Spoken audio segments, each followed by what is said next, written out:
Halo, assalamualaikum warahmatullahi wabarakatuh. Sebetulnya ini weekend ya, weekend saya mau mandi, tapi kayaknya harus bikin video dulu nih. Kenapa harus bikin video dulu? Karena ini banyak yang nanyain ke saya terkait kemarin kan saya bikin video tentang sponsor ya, sponsor baru Liga 1 2021. Saya katakan bahwa akan ada sponsor baru, jadi bukan lagi produk e-commerce kayak Shopee, tapi sponsor utama Liga 1 nanti itu adalah salah satu bank ya, bank terkemuka deh, nanti aja kita lihat. Eh, nah kalau sekarang saya ingin ngebahas tentang sponsor-sponsor nih yang pernah menjadi sponsor Liga Indonesia ya. Mungkin kalau anak-anak yang mengalami era awal Liga Indonesia ya, setelah dilebur kan dulu tuh ada dua ya, kompetisi itu ada dua, kompetisi perserikatan ini diikuti oleh tim-tim amatir ya, masuk kategorinya kayak Persib, tim-tim perserikatan yang depannya per ya, Persib, Persija, Persebaya, lalu PSMS, PSM, yang per aja ya, itu masuknya ke kompetisi perserikatan. Lalu ada juga Galatama, Liga Sepak Bola Utama ya. Nah, ini adalah klub-klub swasta, klub-klub profesional yang nggak pakai dana APBD. Dulu itu Galatama tuh jagoan akhir-akhirnya aja ya. Ada Pelita Jaya, ada Arema, dan jangan ditanya Arema yang mana, karena kalau dulu cuma satu ya, dulu Arema Malang. Arema itu saya ingat jagoan banget, dulu ada pemain namanya siapa, Singgih Pitono ya. Jadi ada Pelita Jaya, Arema, Petrokimia Putra ya, Bandung Raya, apalagi ya, Asyabab. Nah pokoknya yang nggak ada kata-kata per depannya itu adalah klub-klub Galatama ya. Nah dileburlah mereka itu ya, tahun berapa, 94 95 dilebur jadi Liga Indonesia. Liga Indonesia pertama itu sponsornya adalah Dunhill, salah satu produk rokok. Masih ada nggak sekarang? Kayaknya masih ada ya. Lalu kenapa produk rokok? Karena dulu itu kan belum ada regulasi kayak sekarang ya. Sekarang ini aturan ketat loh ya. Dari mulai peraturan pemerintah sampai peraturan menteri itu ada pembatasan ya tentang promosi produk tembakau. Termasuk di event-event olahraga di TV gitu ya, ada pembatasan. Zaman dulu belum ada. Makanya kalau kalian lihat atau kalau dilihat coba di YouTube ya, iklan rokok zaman dulu, kalau ada iklan rokok itu orang ngerokok gini, jadi udah nggak bermain kreativitas apa gimmick, enggak. Kalau ada iklan rokok ya rokok aja begini gitu. Sekarang udah nggak boleh ya. Nah itu dia kenapa produk rokok dulu lebih leluasa ya. Terlebih rokok ini kan duitnya gede banget ya, gede banget. Jadi kalau ada perusahaan yang duitnya gede banget, itu salah satunya adalah perusahaan tembakau ya, rokok gitu. Nah Liga Dunhill, sebelum Liga Dunhill sempat ya, kalau di era-era sebelumnya mungkin Jarum Super pernah gitu ya. Nanti kita cerita tentang Jarum Super juga menyponsorin lagi nanti di tahun 2007-an ya. Oke, pertama kita bahas Liga Dunhill ya. Liga Dunhill itu liga pertama, liga kedua juga masih Liga Dunhill ya. Pertama, kedua Liga Dunhill. Lalu berikutnya ini ada Liga Kansas di liga ketiga ya. Liga ketiga ini Liga Kansas. Kansas masih produk rokok ya, masih leluasa waktu itu. Jadi 3 edisi pertama Liga Indonesia itu tiganya itu disponsori oleh produk rokok, yaitu Liga Dunhill di 1 dan 2, kemudian Kansas di liga ketiga. Nah liga keempat itu apa ya, saya lupa lagi ya. Liga keempat dihentikan ya, liga keempat itu dihentikan. Liga kelima itu dulu itu Dunhill sama Kansas kan sponsor utama ya, sponsor utama. Jadi mereka itu yang nyediain aparel, jersey segala macam mereka. Jadi sponsor mereka itu gede di dada ini nih. Di setiap tim peserta liga itu ada namanya Dunhill, terus Kansas ya. Nah di liga keempat kayaknya dihentikan ya. Lalu liga kelima itu yang juara PSIS, saya ingat PSIS ya. Dulu Indonesia masih belum kondusif, ada kerusuhan pasca reformasi. Final diselenggarakan di Stadion Kelabat, Manado ya. Nah dulu juaranya PSIS. Kalau sponsor utama itu nggak ada tuh, yang di dada itu nggak ada.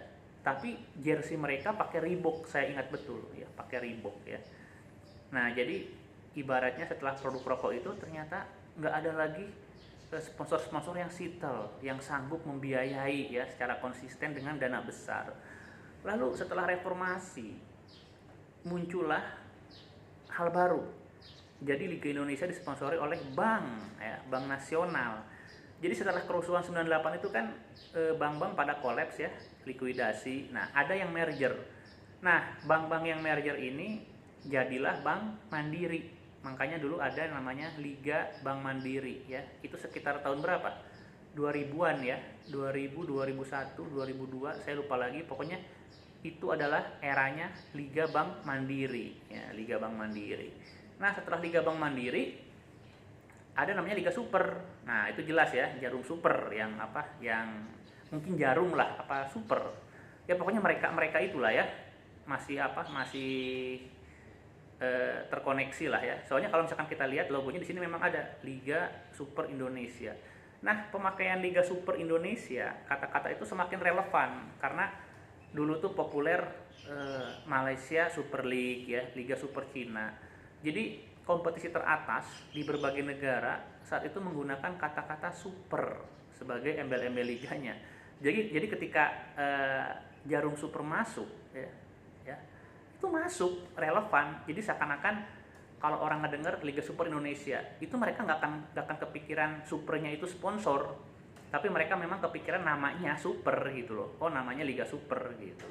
Padahal supernya itu Jarum Super, itu adalah sponsor utama kompetisi gitu ya.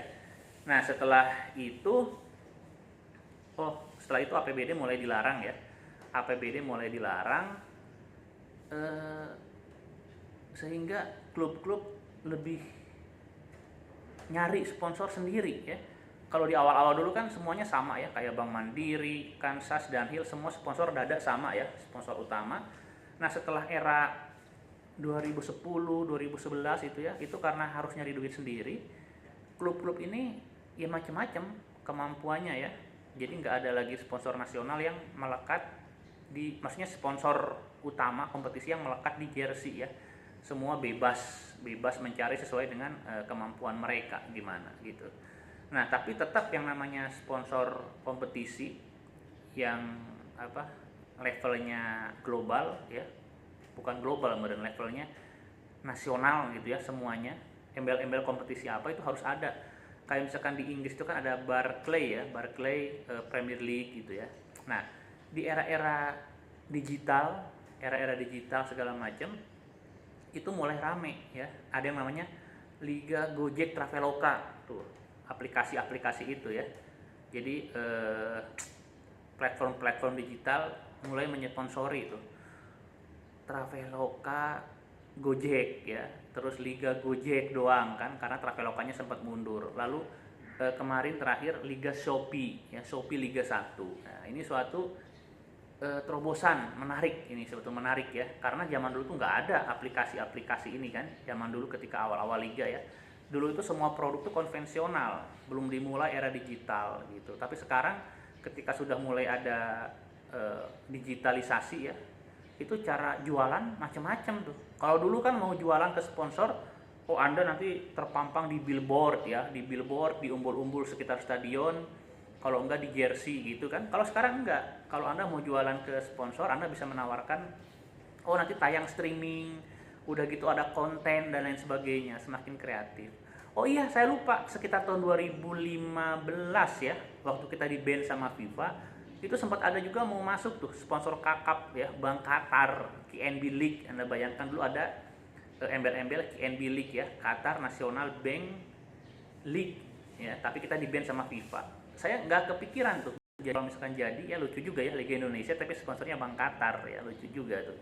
Tapi sayang sekali nggak diizinkan sama Tuhan ya, karena liga kita di ban, kerja sama sponsornya udah batal gitu loh. Oke teman-teman, itu dia sponsor-sponsor yang pernah menjadi sponsor utama liga di Indonesia gitu ya.